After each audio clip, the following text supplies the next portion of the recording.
భూమిని జలాశయంగా చేసుకుని ఎక్కడికక్కడ భూగర్భ జలాలు పెంచే బాధ్యత ఈరోజు మనం తీసుకున్నాం. 100 డేస్ ప్రోగ్రాం ఇచ్చాం. ఇది అదనంగా ఖర్చు పెట్టి ఎక్కడికక్కడ భూగర్భ జలాలు పెంచుతాం. అభివృద్ధి చేసి సంపద సృష్టించలేని వాళ్ళు సమిక్షేమం గురించి మాట్లాడే అర్హత లేదు. సమిక్షేమం, అభివృద్ధి, సంపద సృష్టి అనేది ఒక సైకిల్. దానికి కట్టుబడి పనిచేస్తున్నాం. పరిశ్రమలు, పెట్టుబడులతో పాటు రాష్ట్రానికి ఆర్థిక వనరుగా ఉండే అద్భుతమైన రాజధాని అమరావతిని నిర్మిస్తున్నాం. వైసీపీకి రాజధాని పైన ఒక విధానం లేదు, విజన్ లేదు. విషయం కక్కడమే తెలుసు. ప్రతిపక్షంలో అమరావతికి మద్దతు అన్నారు, అధికారంలో 3 రాజధానులు అన్నారు. ప్రతిపక్ష హోదా పోయాక ఇప్పుడు మావిగన్ అంటున్నారు. వీళ్ళని ఏమనాలో నాకైతే అర్థం కాలేదు. కేంద్ర ప్రభుత్వం పార్లమెంట్లో పెట్టి చట్టం చేసిన తర్వాత కూడా మావిగన్ మాట్లాడతారు. వాళ్ళకు ఒక గోల్ లేదు, అదొక అడ్డగోల్ బ్యాచ్. ఏం మాట్లాడతారో కూడా తెలియదు.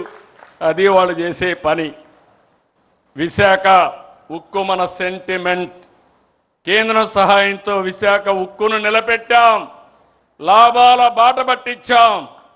ఇదొక్కటే కాదు, కనీసం 52 ఎకరాలు ఇస్తే రైల్వే జోన్ ఇస్తామంటే అది కూడా ఇవ్వలేక చతికిల పడితే ఈరోజు రైల్వే జోన్ కూడా సాధించుకున్నాం.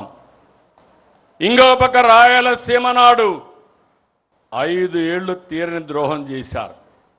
సీమ ప్రయోజనాలపైన డ్రామాలు ఆడారు. అనుమతులు తీసుకురాక వాళ్ళ హయాంలోనే రాయలసీమ లిఫ్ట్ ఇరిగేషన్ నిలిచిపోతే దానిపైన ప్రజల్ని తప్పుదోవ పట్టిస్తున్నారు.